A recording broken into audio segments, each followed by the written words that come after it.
This drama was sort of revolutionary drama in the real industry, क्योंकि उससे पहले इतना मतलब अगर सॉर्ट ऑफ डार्क थीम या मतलब यूनिवर्सिटी ट्रोप से कॉमेडी ट्रोप से रोम-कॉम से ज़्यादा बाहर कोई जंप नहीं कर रहा था, but this drama it actually paved the वे।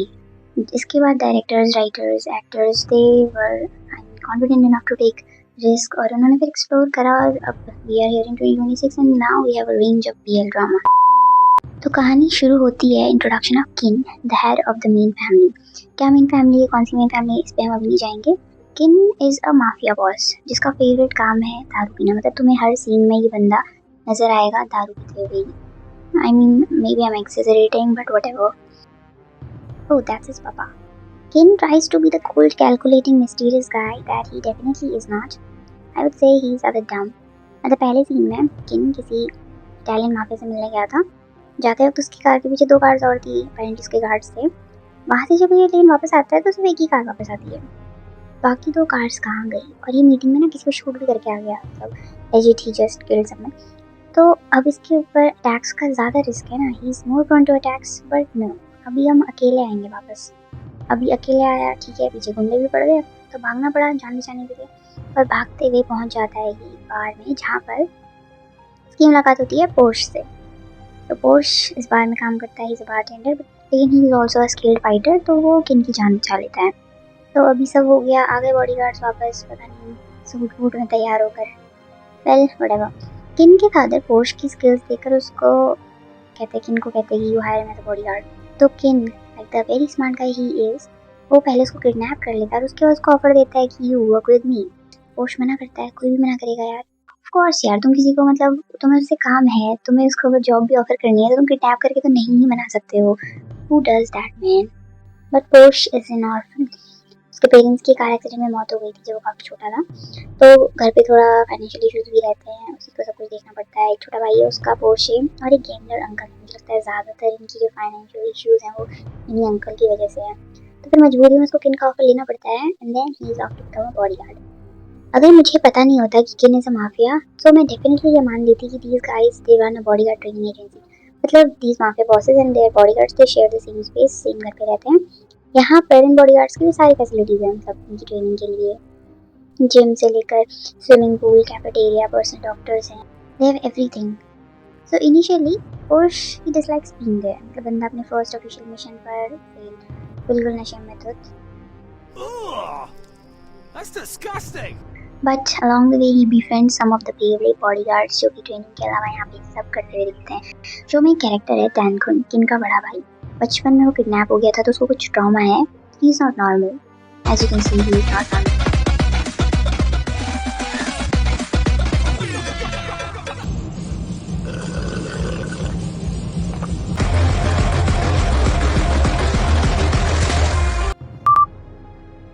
और इस सब में किन जो है उसको थोड़ा थोड़ा पसंद भी आने लगता है। मतलब इनिशियल स्टार्टिंग से ही अट्रैक्शन तो उसको था ही, लेकिन अभी एंट्री होती है वेगस की,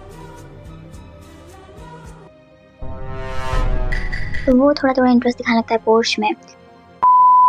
जब सेकंड मिशन होता है यहाँ पे, तो वहाँ पे Porsche he gets drugged, someone drugs him and that someone is of course Vegas. He is almost assaulted by Vegas but is timely saved by Kin, only to be later assaulted by him. That's not cool man. तो next day जब Porsche of course he has this knowledge कि क्या करा इस बंदे ने मेरे साथ, so now Porsche takes a week off to meet his brother. थोड़ा टाइम भाई के साथ रहेगा। तो इस पे भी किन को प्रॉब्लम, उसके पीछे चला जाता है बिना अपने गार्ड्स के, खुद भी किडनैप होता है और पोर्श को भी किडनैप करवाता है। जैसे तैसे दोनों वहाँ से बच के निकलते हैं। 3 दिन जंगल में ये लोग पता नहीं क्या करते हैं, और इनके बॉडीगार्ड्स इनको 3 दिन तक ढूंढ क्यों नहीं पाए ये मुझे समझ नहीं आ रहा। मतलब तुम्हारे पास इतनी सारी हाई टेक एडवांस टूल्स हैं, फिर भी तुमने ढूंढ नहीं पाए। 3 दिन लगे तुम्हें एक स्पेसिफिक जंगल लोकेशन में ढूंढते हुए। Anyways, they are able to find them only after Kim gets shot while saving Porsche. तो यहाँ पे जब तक का किन रिकवर कर रहा है हॉस्पिटल में, पोर्श ने बाकी गार्ड्स और ये वेगस के साथ में किडनैपिंग के मास्टरमाइंड को ढूंढने निकल जाते हैं और सक्सेसफुली मिशन कंप्लीट हो जाता है। तो these guys are now back to party. Vegas यहाँ पे थोड़ा सा टची क्लिंगी हो रहा था पोर्श से, but Kinn is there to save the day again.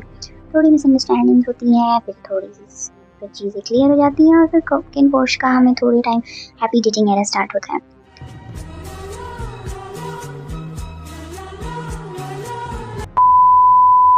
अब यहाँ पे एंट्री होती है किन के एक्स बॉयफ्रेंड तवान।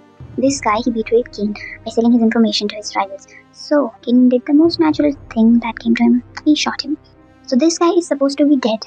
लेकिन अभी जब ऐसे ही वापस आ जाता है तो किन, जिसने खुद इसे मारा था apparently, वो इससे सवाल ही नहीं पूछता कि हाउ आर यू अलाइव, बिना कुछ सवाल के उसको घर लेके आ जाता है यार। इससे स्टूपिड क्या कर सकते हो तुम। और इस बंदे को गार्ड करने के लिए वो किसे रखता है, पोर्श को, अपने प्रेजेंट बॉयफ्रेंड को।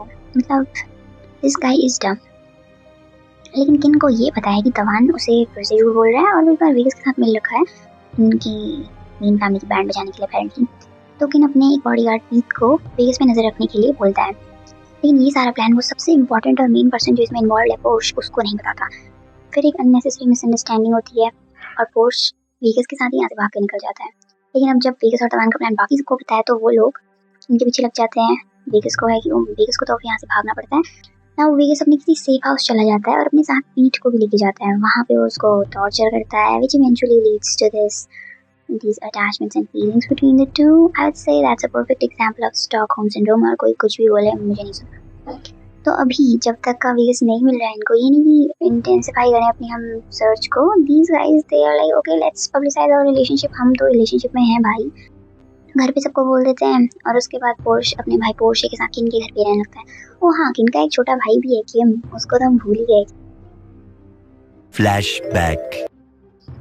तो किम घर पर नहीं रहता, he is an artist, a singer precisely. उसको लेकिन थोड़ा स्पाई बनना भी बहुत पसंद है। वो पोर्श के बारे में इंफॉर्मेशन पता लगाने के लिए उसके भाई पोर्शे को गिटार बजाना सिखाना ऑफर करता है। बट फिर वही उसके घर पे वो इन्फॉर्मेशन बिगिन करने गया था, पर वहाँ दीवार पे अपनी फोटो देख के खुश हो जाता है। एंड देन इनका भी थोड़ा सा वाला केस चल रहा है। लेकिन उसको फिर ये पता चलता है कि पोर्श के पेरेंट्स के एक्सीडेंट का जो केस था उसके फादर उसमें कितने इन्वॉल्व हैं। तो अब फिर इतना पता लगाने के बाद वो कुछ नहीं करता है। พี่เคยรักผมบ้างหรือเปล่า Nope.